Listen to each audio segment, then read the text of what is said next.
So family, when I initially put out this video, I put it out that it was Latinos that did this racial targeted attack on our young black brother up there in Brooklyn. But come to find out, my information was wrong. The source where I got my information from, was actually wrong on that one. So on my channel, I like to put out the real for real and keep the information true, right, and exact, so staying in alignment with the information, being true, right, and exact. That's what this video is about. So it was actually young white supremacists themselves who done this racial targeted attack to our young black brother, which was a bunch of nonsense, but we with that black mindset, we know it ain't too hard to fathom that Latinos could have, also committed this heinous act to our young black brother, because we know that much assistance and great help is lent in the form of Latino collaborators to the system of racism, white supremacy. So I got the audio and the video of this nonsense of what's going on. I mean, they really did a number to our brother. They jumped him, beat him, racialized, targeted him, and they hurled around that N-word with the hard ER like it was going out of style. And one of these damn white supremacist degenerates had the nerve, the gall, and the audacity to throw a banana at our young brother. You know what that throwing a banana was just a racialized stereotype. You know what that was all about. So I got the audio and the video of, what's going on up there in New York with our young brother, and we're going to walk through and talk about it how we normally do. A side note, our young brother's mom, who's about to speak in a minute when I let this video roll out, she said that racialized attacks, anti-black attacks is on the rise up there in New York. So we got to keep our eyes on that aspect as well. Black folks, being racially targeted by white supremacists and they many collaborators, but let's get into this video, family, and rock out how we normally do. Fair use. Now to a disturbing crime in Brooklyn. A teenager viciously beaten by a group of other teens inside a Coney Island subway station. The attackers hurled racial slurs and stole that kid's belongings. So far, police have made 2 arrests. Today, the teen's mother and community activists denounced the attacks and called for the immediate arrest of the other people involved. Eyewitness News report along. Yeah, we need all of them who, had a hand in doing this nonsense, brought to justice, because what's with the delay in justice, truth be told, it sounds like the system of racism, white supremacy, doing what it does best, looking out for and coddling and pampering these young white supremacist degenerates. But let's continue. Glassberg live in Coney Island with more. Lauren. David and Sandra, that 16-year-old Dakari White was not here to talk about what happened to him. He was just too traumatized. But his mother did speak out today, and she said that she usually drives him to school, but on Monday she did not. She gave him a little bit of independence, something she now regrets. He called me, and he said, "Mommy, I was jumped." And I said, "What?" And he said, "Yeah, I was jumped." Monique White says her son Dakari was on his way to school Monday.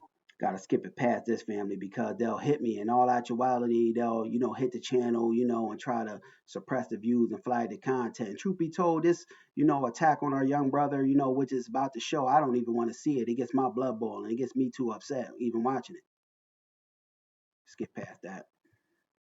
Station, she, along with ministers and community members, called on the police, the district attorney, and the MTA to do a better job of. The police, 9 times out of 10, they got a proven track record of turning a blind eye to when these racialized, targeted attacks happen to black folks. Patrolling the subways. Are you going to wait till somebody die to where you really care about New York City? Reverend Kevin McCall says he's organizing the clergy to patrol the platforms. If the police don't do it, we will. That's right. That's right. I'm in alignment and I'm in agreement with that brother said right there, and salute to that brother, because the police have got a proven track record of never really producing justice nor protecting black people. And if the police ain't doing it, we as black folks must start looking out for and protecting our own. We must protect our fellow FBA brothers and sisters. But let's continue. We have to do this for our own people. Come on. The Guardian Angels say they've increased their presence at this Coney Island train station after a woman was burned on a train in December. It was a good. The Guardian Angels ain't, fighting anything. The Guardian Angels is cowardly and punctified. They'll see a crime unfolded in their and right in front of their vicinity and turn around and haul off in the other direction, and the Guardian Angels ain't nothing more than white supremacists, if you ask me. They complicit in white supremacy as well. But let's continue. Meriden, who intervened and helped Dakari on Monday. Now his mother wants justice. And thank God for that person, Good Samaritan that intervened, because ain't no telling, what kind of, number they would have ran on our brother if it wouldn't have been for, the interference of a person who, went out of their way to make sure our brother was safe. They chose the wrong black boy, and I want something done because my son is a good kid. Now, Dakari had some minor head injuries and some swelling to his face. Meanwhile, police have made 2 arrests, a 14-year-old who is being transferred to family court and a 16-year-old who is facing hate crime, robbery, and gang assault charges. And police do expect to make more arrests. You hear it, family. They are calling it hate crime, but it's just generalized. That term is too broad. We need something that encapsulates, and specifically targeted, and aimed at our community, the black community. We need that black hate crimes bill, because what the black hate crimes bill will do is it will protect and insulate our people from having this kind of nonsense, happen. It will deter people from doing these racialized hate attacks on black folks. The same way the Asians got that Asian hate crime bill, we need one specific for our group of people, because this will protect and insulate our people. And, this was a racialized targeted attack, it was a black hate crime in all actuality. That's what we got to keep specifying, and we got to keep advocating that we need that black hate crimes bill, and we also need all of the white supremacists that were involved in this heinous, racialized, anti-black attack on our young black brother. We need them all brought to justice and held accountable, because the police got a proven track record of never really producing justice nor protecting black people. And I say, if they ain't doing it, we got to get out here and make sure